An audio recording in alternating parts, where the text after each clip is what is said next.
Viewers మనం వచ్చేసి ఈ యొక్క పాఠంలో వచ్చేసి స్పందన అనేటువంటి పాఠంలో వచ్చేసి చెట్ల యొక్క ఆత్మకథను తెలుసుకుందాము. చెట్లు మన జీవనానికి ఆధారము. అవి మనకు కేవలం ఆహారాన్ని, నీడను మాత్రమే కాకుండా వచ్చేసి పరోక్షంగా అనేకమైనటువంటి విధాలుగా రక్షణ అనేటువంటిది కల్పిస్తాయి. చెట్ల వలన ఉపయోగాలు ఏమిటి అంటే, చెట్లు మనకు ప్రకృతి ప్రసాదించినటువంటి కవచంలా పనిచేస్తుంది.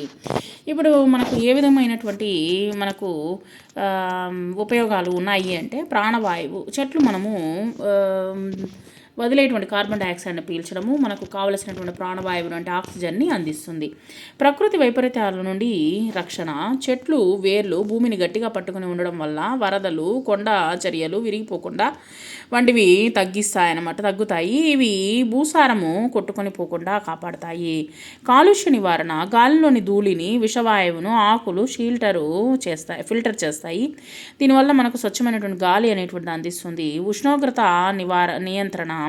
వేసవి కాలంలో చెట్ల నీడలో పరిసరాలు అనేటువంటిది చల్లబడతాయి. మానసిక ఆరోగ్యము. పచ్చని చెట్ల మధ్య గడపడం వలన ఒత్తిడి, ఆందోళన అనేటువంటిది తగ్గుతాయి అన్నమాట.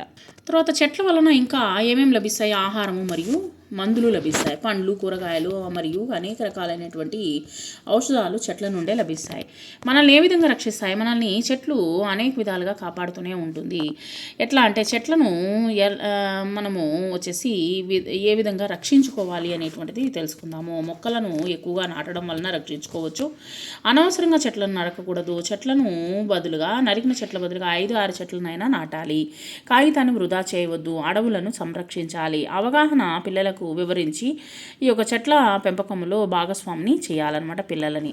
సో వృక్షో రక్షతి రక్షితః అంటే, మనము చెట్లను కాపాడితే అవి మనల్ని కాపాడుతుంది అనేటువంటిది మనం తెలుసుకొని, కాబట్టి చెట్లను నాటడం వలన మనందరి యొక్క బాధ్యత అనేటువంటిది తెలుసుకొని మనము మెలగాలి.